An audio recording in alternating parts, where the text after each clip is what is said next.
आपका प्रश्न है कि एक देवता करोड़ों भोगों को एक साथ कैसे ले लेता है। ये बात सत्य है कि जब आप घर में पूजा कर रहे होते हैं उस समय करोड़ों लोग पूजा कर रहे होते हैं और उसी देवता की कर रहे होते हैं। वो देवता करोड़ों स्थानों पर एक साथ पहुंच जाते हैं और उन भोगों को भी स्वीकार करते हैं, आशीष भी देते हैं, काम इच्छा भी पूर्ति करते हैं। आपकी जिस इच्छा से भी भजन पूजन या यज्ञ कर रहे हैं या उनकी आराधना कर रहे हैं, आपकी वो इच्छा पूर्ति भी करते हैं, आशीर्वाद भी देते हैं।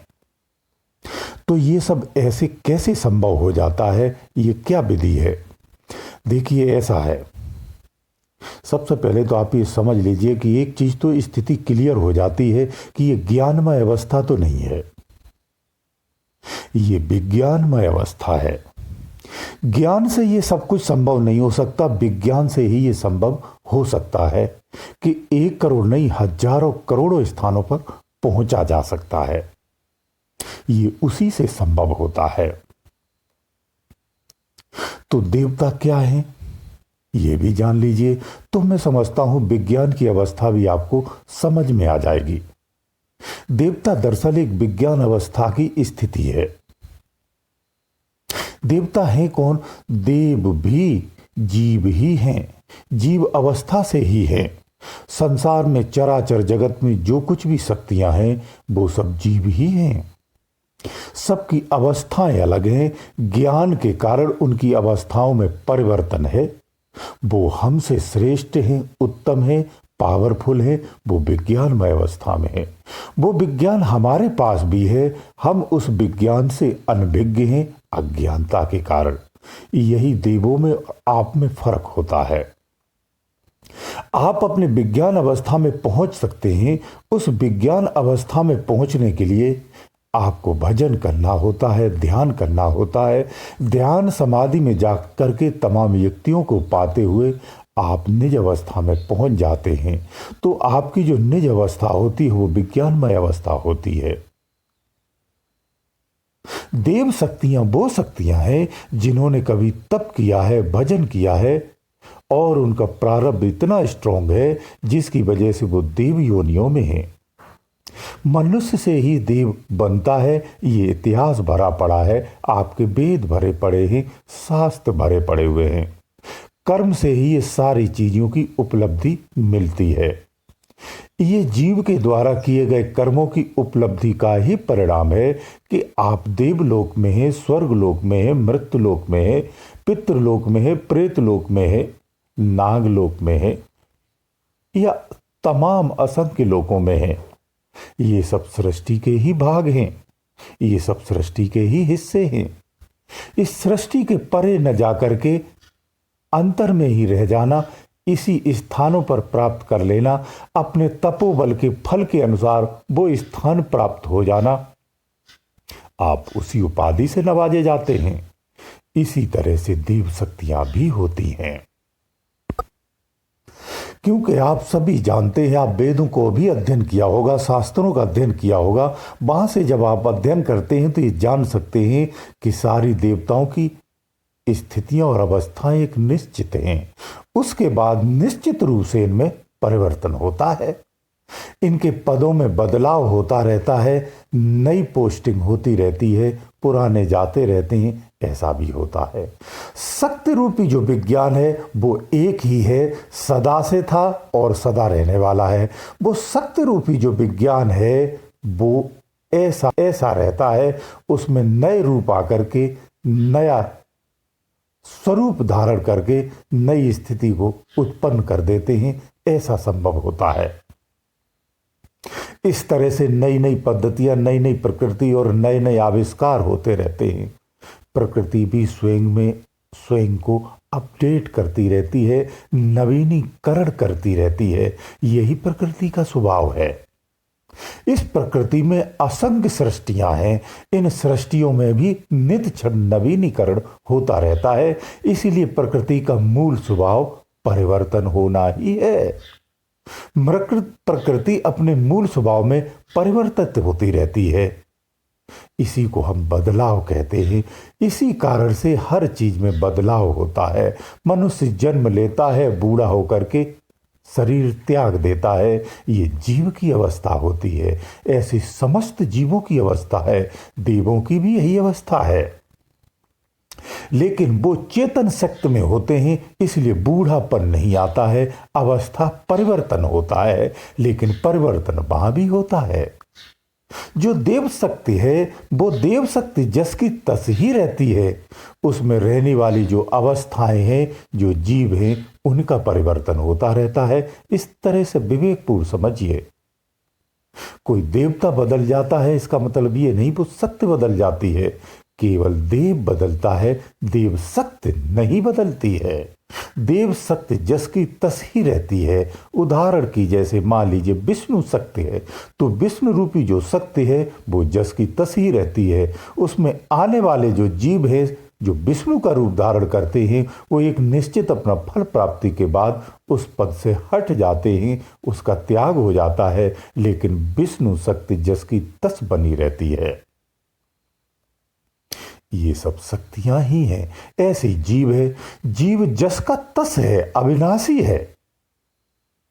लेकिन इस जीव में अवस्थाएं आती रहती हैं और अवस्थाएं नष्ट भी होती रहती हैं, लेकिन जीव जस का तस ही बना रहता है। जब ये जीव अपनी चेतन अवस्था में पहुंच जाता है तो अवस्थाओं के परे हो जाता है। इसी को तो मुक्ति कहते हैं। वास्तव में यही मुक्ति है। और इसी अवस्था के पाने के लिए ही हम तमाम प्रयासों को, युक्तियों को करते हैं, ज्ञानमय अवस्था में अपने को लाते हैं, साधु संगत करते हैं और ज्ञानमय होकर के उन युक्तियों को जान करके विज्ञानमय अवस्था को प्राप्त करने का प्रयास करते हैं। हमारी चेतन अवस्था ही विज्ञानमय अवस्था है, उसी में ही अपने को स्थिर करना होता है। इस अवस्था में हम सर्वज्ञता में आ जाते हैं, क्योंकि विज्ञान सर्वज्ञ है, एक कला है। परमात्मा की समस्त सृष्टि कलाओं से सुसज्जित है।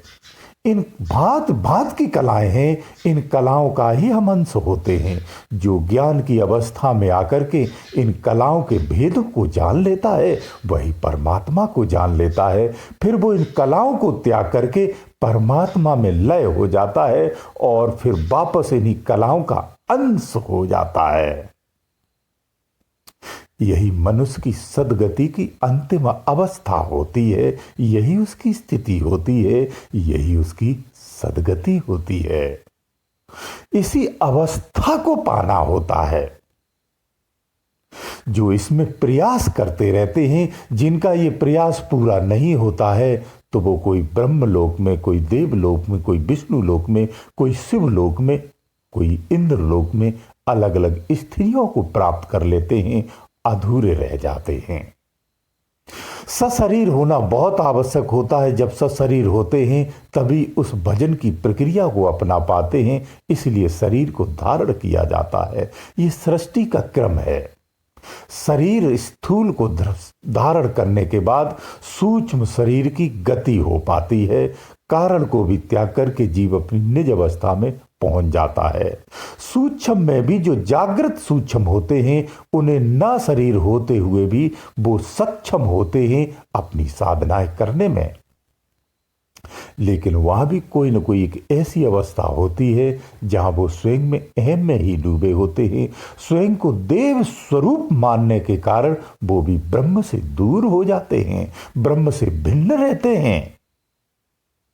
जब तक आप स्वयं का अस्तित्व को नहीं खो देंगे, परमात्मा का स्वरूप नहीं हो सकते हैं। यही तो लय अवस्था होती है। लय अवस्था में जाने की यही तो धारणा है।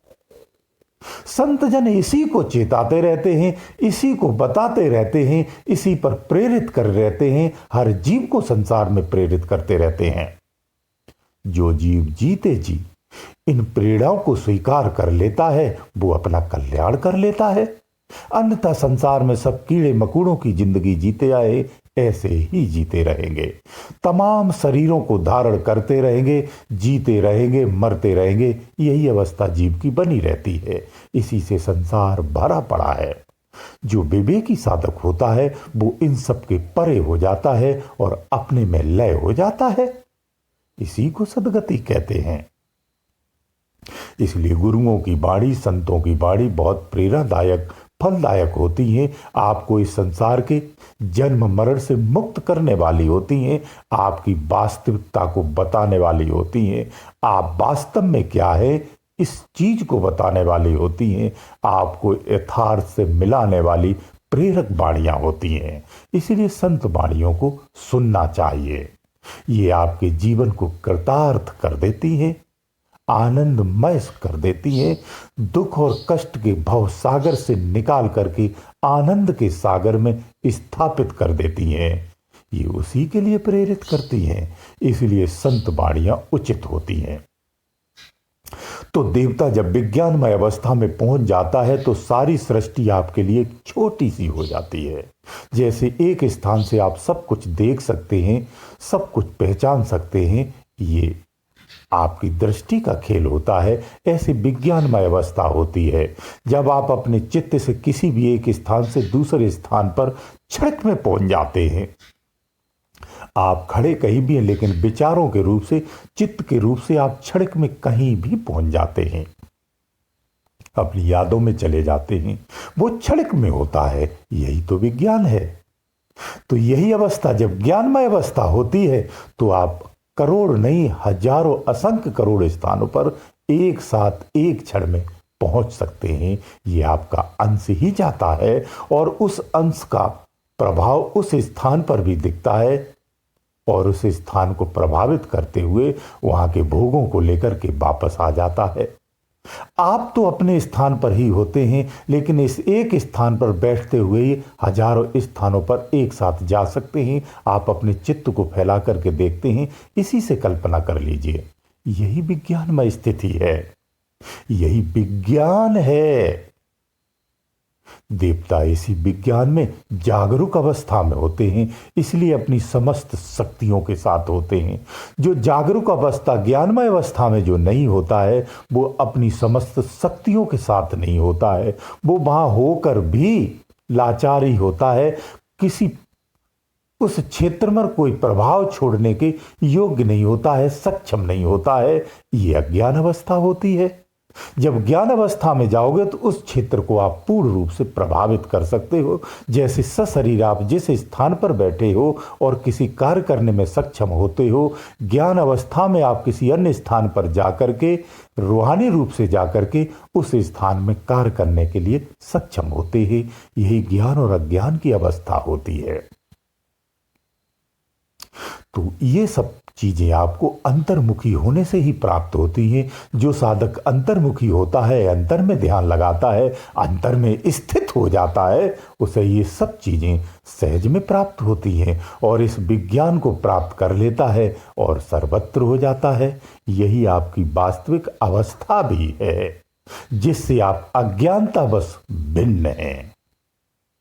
तो इस तरह से जो देव शक्तियां होती हैं वो एक स्थान से हजारों स्थानों पर जा सकती हैं, कल्पना मात्र से जाती हैं। एक संकल्प मात्र से हजारों रूपों का निर्माण हो जाता है, स्वतः से हो जाता है। यही विज्ञान है, यही विज्ञान सत्य है। इसलिए देव भी हमारे आदरणीय होते हैं, पूजनीय होते हैं, हमारे मार्गदर्शी भी होते हैं। आध्यात्म उन्नति में अगर उनकी सहायता ली जाए तो निश्चित रूप से आपकी वो पूरी सहायता करते हैं। अगर संसार के सुख मांगते हो तो आपको वो सुख देते हैं, निस्वार्थ देते हैं। जो मांगते हो वो उतना दे करके दूर हट जाते हैं। यही देवों का स्वभाव होता है। जब आप अंतर में उतरते हैं तो इन देवों के स्वभावों को स्पष्ट जान सकते हैं कि कौन सा देवता किस स्वभाव का होता है, किस स्थिति में रहता है और आह्वान करने पर किस प्रकार से भक्त के पास पहुंच जाता है। ये सारे रहस्य अंदर में खुल जाते हैं। तो इस तरह से आप समझ सकते हैं कि हमारी देव शक्तियां किस तरह से कार्य करती हैं। गुरुदेव दयालु।